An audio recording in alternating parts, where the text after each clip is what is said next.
नमस्कार दोस्तों, आपके अपने YouTube channel AL big study पर स्वागत है। दोस्तों, इस वीडियो में हम यूपी पुलिस री एग्जाम के लिए हिंदी का प्रैक्टिस सेट देखेंगे।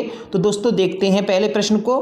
पहला प्रश्न है, निम्नलिखित में से किस व्यंजन का उच्चारण तालु से होता है। तो दोस्तों यहाँ पर चार व्यंजन दे रखे हैं, हमें ये बताना है कि किस व्यंजन का उच्चारण तालु से होता है।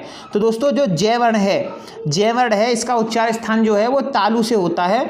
और जय वर्ण जो है वो चा वर्ग के अंतर्गत आता है। ये किस वर्ग के अंतर्गत आता है? चा वर्ग के अंतर्गत आता है। और चा वर्ग में कितने व्यंजन होते हैं? चा वर्ग में 5 व्यंजन होते हैं। चा वर्ग में कितने व्यंजन होते हैं? 5 व्यंजन होते हैं। वो कौन कौन से होते हैं तो देखते हैं। एक चय होता है, एक छय होता है, एक छय होता है, चय छय जय झय और यहाँ, ये जो हैं 5 व्यंजन होते हैं। कौन कितने व्यंजन होते हैं? 5 व्यंजन होते हैं चा वर्ग के अंतर्गत। और चा वर्ग के अंतर्गत ही जा आता है। तो जा किससे बोला जाता है? जा जो है दोस्तों तालु से बोला जाता है। तो इसका राइट आंसर क्या हो जाएगा? सी हो जाएगा।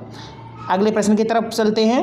अगला प्रश्न है, वीर शब्द की भाववाचक संज्ञा कौन सी होगी? वीरता हो सकती है दोस्तों, वीर शब्द की वीरता हो सकती है और वीरत्व भी हो सकती है। यानी वीरता और वीरत्व ये दोनों भाववाचक संज्ञा हो सकती हैं। तो इसका राइट आंसर जो हो जाएगा वो ए और डी दोनों हो जाएंगे। अगला प्रश्न है, इनमें से कौन सा शब्द पुल्लिंग है? पुल्लिंग शब्द बताना है दोस्तों हमें। हथनी शब्द जो है वो स्त्रीलिंग है, आंख शब्द स्त्रीलिंग है, अभिनेत्री स्त्रीलिंग है, लेकिन यशवी की बात करें, यशवी जो है वो पुल्लिंग शब्द है। तो इसका राइट आंसर ए हो जाएगा। अगला प्रश्न है, कहार का लिंग बदलें। तो दोस्तों कहार का जो हम स्त्रीलिंग बनाएंगे, कहार पुल्लिंग शब्द है, इसका स्त्रीलिंग जो होगा वो कहारिन होगा। क्या होगा? कहारिन होगा। और ये एक जाति होती है। ये कहारिन क्या होती है? एक जाति होती है। तो इसका राइट आंसर क्या हो जाएगा? डी हो जाएगा। अगला है, घटा शब्द का बहुवचन रूप कौन सा है? घटा शब्द का बहुवचन रूप कौन सा है? तो घटा का बहुवचन बनाएंगे तो घटाएं हो जाएगा। क्या हो जाएगा? घटाएं हो जाएगा। अगला है, परसर्ग के सहायक शब्द हैं जो, परसर्ग के सहायक शब्द हैं जो शब्दों के बीच संबंध स्थापित करते हैं। दोस्तों परसर्ग को ही कारक कहते हैं। कारक भी सहायक शब्द हैं जो दो शब्दों के बीच में क्या करते हैं? संबंध स्थापित करते हैं। दो शब्दों के बीच में क्या करते हैं? संबंध स्थापित करते हैं। जैसे मैं कहूँ कि राम, राम और यहाँ बीच में लिया मैंने परसर्ग और ये लिया घर, तो आप क्या कह सकते हो? एक शब्द तो राम है और एक शब्द क्या है? घर। इनके बीच में जो संबंध स्थापित किया है वो किसने किया है? का शब्द ने किया है। का परसर्ग ने किया है। इनके बीच में संबंध जो स्थापित किया है वो का परसर्ग ने किया है। तो ये जो परसर्ग होते हैं वो दो शब्दों के बीच में संबंध स्थापित करने का काम करते हैं। तो इसका राइट आंसर क्या हो जाएगा? राइट आंसर हो जाएगा ए। जिसके द्वारा कर्ता कोई काम करता है उसे क्या कहते हैं? जिसके द्वारा कर्ता कोई काम करता है उसे दोस्तों करण कारक कहते हैं। कर्ता जिसके द्वारा कोई काम करता है उसे क्या कहते हैं? करण कारक कहते हैं। जैसे मैं कहूँ कि मोहन, मोहन, मोहन पेन से लिखता है। मोहन पेन से लिखता है। तो यहाँ पर दोस्तों, यहाँ पर काम किससे हो रहा है? पेन से। तो पेन से में जो से लगा हुआ है वही कौन क्या है? वही आपका करण कारक है। यानी जिसके द्वारा कर्ता काम करता है। तो काम किसके द्वारा हुआ रहा है? पेन के द्वारा हो रहा है। पेन से लिखा जा रहा है। तो यहाँ पर जिसके द्वारा कोई काम किया जाता है उसे कौन सा काम क्या कहते हैं? करण कारक कहते हैं। तो इसका राइट आंसर क्या हो जाएगा? बी हो जाएगा। निम्नलिखित में से सर्वनाम है। सर्वनाम शब्द को बताना है। घर जो है दोस्तों, घर तो संज्ञा शब्द है, नदी संज्ञा शब्द है, पहाड़ संज्ञा शब्द है, लेकिन आप की बात करें तो आप एक सर्वनाम शब्द है और ये निजवाचक सर्वनाम है। कैसा सर्वनाम है? ये निजवाचक सर्वनाम है। तो इसका राइट आंसर बी हो जाएगा। निरंतरता बोधक संयुक्त क्रिया का उदाहरण है। निरंतरता बोधक, तो दोस्तों बरसता रहता है, ये निरंतरता बोधक संयुक्त क्रिया का उदाहरण है। बरसता रहता है। सच्चे लोग कभी हारते नहीं हैं। इस वाक्य में सच्चे किस प्रकार का विशेषण है? तो दोस्तों मैं यहाँ पर ये कहूँ, लोग कैसे हैं? लोग जो हैं वो सच्चे हैं। यानी लोगों की विशेषता किसने बताई? सच्चे शब्द ने बताई। तो ये विशेषता बताने का काम कर रहा है। तो आप क्या कह सकते हो? ये विशेषण है गुणवाचक। कैसा है? ये गुणवाचक विशेषण है। हमें प्रतिदिन सूर्य नमस्कार करना चाहिए। रेखांकित शब्द को पहचानिए। रेखांकित शब्द को पहचानिए। प्रतिदिन पर रेखांकित किया गया तो ये एक अव्यय शब्द है, क्योंकि अव्यय जो होते हैं वो लिंग वचन काल कारक में नहीं बदलते हैं। तो प्रतिदिन में भी आप कोई भी फेरबदल नहीं कर सकते। तो इसका राइट आंसर क्या हो जाएगा? बी हो जाएगा। दीप धीरे धीरे बुझने लगा। इस वाक्य में धीरे धीरे किस प्रकार का क्रिया विशेषण है? दोस्तों ये धीरे धीरे है, ये बुझने यानी क्रिया के होने की रीति को बता रहा है, यानी कि क्रिया के होने की रीति को बताते हैं तो रीतिवाचक क्रिया विशेषण के अंतर्गत आता है। तो धीरे धीरे बुझ रहा है तो इसके यानी कि क्रिया के होने की रीति को बताया जा रहा है, तो क्या बोलोगे? रीतिवाचक क्रिया विशेषण।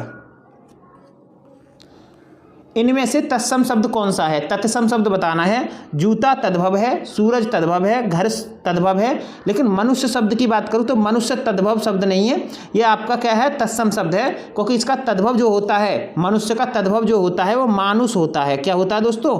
मानुष होता है। तो इसका राइट आंसर क्या हो जाएगा? डी हो जाएगा। मनुष्य तत्सम शब्द है।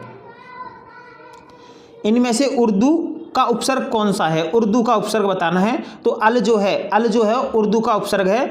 जैसे इसमें आप क्या कह सकते हो कि हम अलविदा शब्द जो कहते हैं, अलविदा उर्दू का ही शब्द है, और उसमें कौन सा उपसर्ग लगा होता है? उसमें दोस्तों अल उपसर्ग लगा होता है। तो अल क्या हो गया? उर्दू का उपसर्ग हो गया। परिवर्तन, परिवार में उपसर्ग दोस्तों वो परि उपसर्ग होगा। क्या होगा? परि उपसर्ग होगा। महाजनी शब्द में प्रयुक्त प्रत्यय है, महाजनी में, तो मूल शब्द तो महाजन है। मूल शब्द क्या है? महाजन। उसमें क्या लगा हुआ है? ई प्रत्यय लगा हुआ है, तो शब्द क्या बन गया है? महाजनी बन गया है। तो इसका राइट आंसर बी हो जाएगा। उद्घाटन का संधि विच्छेद क्या होगा? तो इसका संधि विच्छेद होगा उत्धन घाटन। उत्धन घाटन, क्योंकि इसमें कौन सी संधि है? इसमें दोस्तों व्यंजन संधि है। इसमें कौन सी संधि है? इसमें व्यंजन संधि है। तो इसका राइट आंसर क्या हो जाएगा? इसका राइट आंसर बी हो जाएगा। कनफटा इस समास के भेद का उदाहरण है, यानी कनफटा हमें बताना है किस समास के अंतर्गत आता है। दोस्तों कनफटा जो है वो बहुब्रीहि समास के अंतर्गत आता है। इसका समास विग्रह होगा कान है फटे हुए जिसके। कान है फटे हुए जिसके, यानी कि कहने का मतलब क्या कह सकते हो? बहुब्रीहि समास के अंतर्गत आता है कनफटा जो है। इनमें से कौन सा शब्द समास का विपरीतार्थक है? समास का विपरीत जो सब होता है यानी विलोम जो होता है वो व्यास होता है। क्या होता है? व्यास होता है। इनमें से तीक्ष्ण शब्द का विलोम कौन सा है? तीक्ष्ण का क्या होता है? मंद होता है। तीक्ष्ण मतलब तेज और मंद माने धीमे, तो इसका विलोम क्या हो जाएगा? सी ऑप्शन जो है एकदम राइट है। इनमें से कौन सा शब्द हनुमान का पर्यायवाची नहीं है? हनुमान का पर्यायवाची महावीर होता है, हरीश होता है, मारुति होता है, लेकिन आग्नेय जो है वो हनुमान का पर्यायवाची नहीं है। तो इसका राइट आंसर दोस्तों बी होगा। अगला है, इनमें से कौन सा शब्द झंडा का पर्यायवाची है? झंडा का पर्यायवाची, तो दोस्तों पताका जो है वो झंडा का पर्यायवाची होता है। तो इसका राइट आंसर क्या होगा? डी होगा। जिस पुरुष की पत्नी साथ नहीं है के लिए एक शब्द कौन सा होगा? तो यहाँ पर हमें एक शब्द बताना है, तो उसका राइट आंसर हो जाएगा विपत्निक। क्या बोलोगे? विपत्निक। जिसकी पत्नी साथ नहीं है, जिस पुरुष की, तो उसे क्या बोलते हैं? विपत्निक बोलते हैं, बिना पत्नी वाला। जिस पर आक्रमण ना किया गया हो, इस वाक्यांश के लिए सही शब्द कौन सा है? तो उसे कहते हैं, जिस पर आक्रमण ना किया गया हो उसे कहते हैं अनाक्रांत। अनाक्रांत क्या बोलते हैं? अनाक्रांत बोलते हैं दोस्तों उसे। अगला है, मानक वर्तनी के अनुसार निम्नलिखित में से कौन सा शब्द सही नहीं है? कौन सा शब्द सही नहीं है? संबंध ठीक है, संबंध ठीक है, ऐसे भी लिख सकते हैं। संबंध को हमें ऐसे भी लिख सकते हैं, लेकिन संबंध में जो है मानक वर्तनी के अनुसार ये संबंध जो है वो इस तरह से नहीं लिखा जाता है। तो इसका राइट आंसर क्या हो जाएगा? डी हो जाएगा। इनमें से शुद्ध शब्द कौन सा है? इंद्रवज्रा। तो इंद्रवज्रा की बात करें दोस्तों ए ऑप्शन एकदम राइट है। इंद्रवज्रा इस तरह से ही लिखा जाता है, तो ए क्या हो जाएगा? राइट हो जाएगा। रिक्त स्थान भरें, हमें यहाँ पर क्या करना है? रिक्त स्थान भरना है। चेहरा हमारे विचारों का डैश है जो वही दिखाता है जो डैश है। तो चेहरा हमारे विचारों का दर्पण, यहाँ पर क्या भरेंगे? दर्पण। यहाँ पर क्या आएगा दोस्तों? चेहरा हमारे विचारों का दर्पण है जो वही दिखाता है जो सच है। यहाँ पर क्या आ जाएगा? सच। तो दर्पण और सच भरा जाएगा, यानी चेहरा हमारे विचारों का दर्पण है जो वही दिखाता है जो सच है। तो राइट आंसर क्या हो जाएगा? डी हो जाएगा। श्रोता सवाल कर रहा है, इस वाक्य में क्रिया किस प्रकार काल का बोध करा रही है? तो ये दोस्तों अपूर्व वर्तमान काल है। ये क्या है? अपूर्व वर्तमान काल है। पंछी पानी पीते हैं, इसका कर्मवाच्य रूप क्या होगा? हमें कर्मवाच्य में परिवर्तन करना है। तो पक्षियों से पानी पिया जाता है, क्या हो जाएगा इसका कर्मवाच्य? पंछियों से पानी पिया जाता है। राइट आंसर क्या हो जाएगा? सी हो जाएगा।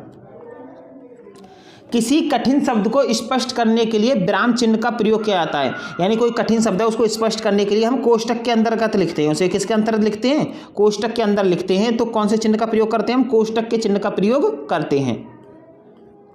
अरे वाह डैश आपका आगमन तो आकस्मिक है। तो यहाँ पर ये कह रहा है कि वाक्य में रिक्त स्थान पर किस विराम चिन्ह का प्रयोग किया जाएगा। तो दोस्तों अरे वाह, तो यहाँ पर हमें जो चिन्ह का प्रयोग करेंगे हम वो चिन्ह का करेंगे विस्मयादि बोधक चिन्ह का, विस्मयादि बोधक चिन्ह का प्रयोग करेंगे क्योंकि ये विस्मयादि बोधक के अंतर्गत आते हैं अरे वाह।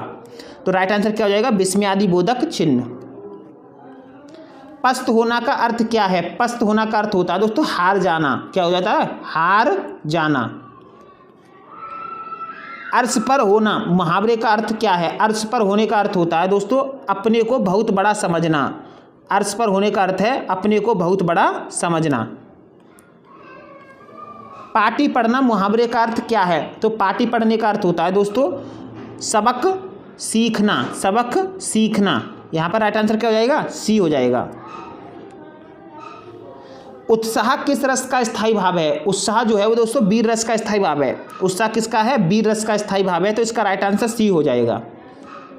अगला प्रश्न है शिल्पगत आधार पर दोहे से उल्टा छंद, दोहे से उल्टा छंद। तो दोहे से उल्टा छंद क्या होता है, दोहे का उल्टा सौरठा होता है दोस्तों। क्या होता है, सौरठा होता है। अगला है विप्सा में कौन सा अलंकार है, तो विप्सा में दोस्तों शब्द अलंकार है। क्या है, शब्द अलंकार है क्योंकि शब्दों के कारण ही इसमें चमत्कार उत्पन्न होता है। तो कौन सा अलंकार हो जाएगा इसमें, शब्द अलंकार हो जाएगा। अग्नि परीक्षा किस रचनाकार की कृति है, अग्नि परीक्षा तो यह है दोस्तों आचार्य तुलसी की, किसकी है, आचार्य तुलसी की है अग्नि परीक्षा। पहाड़ का लालटेन किसकी रचना है, पहाड़ का लालटेन तो ये दोस्तों है मंगलेश डबराल की, मंगलेश डबराल की रचना है पहाड़ पर लालटेन। अगला प्रश्न है भाषा लिखने के लिए प्रयुक्त चिन्हों के व्यवस्थित रूप को क्या कहते हैं, यानी कि हम जो भाषा लिखते हैं उसमें जो प्रयुक्त चिन्ह होते हैं उसको क्या कहते हैं, तो दोस्तों लिपि कहते हैं। क्या कहते हैं, लिपि कहते हैं। और हिंदी की जो लिपि है, हिंदी भाषा की जो लिपि है दोस्तों वो देवनागरी लिपि है। हिंदी भाषा की कौन सी लिपि है, देवनागरी लिपि है। तो इसका राइट आंसर क्या हो जाएगा, लिपि। अगर दोस्तों आपको वीडियो अच्छी लगी हो तो वीडियो को लाइक करें तथा चैनल को सब्सक्राइब करें। धन्यवाद दोस्तों।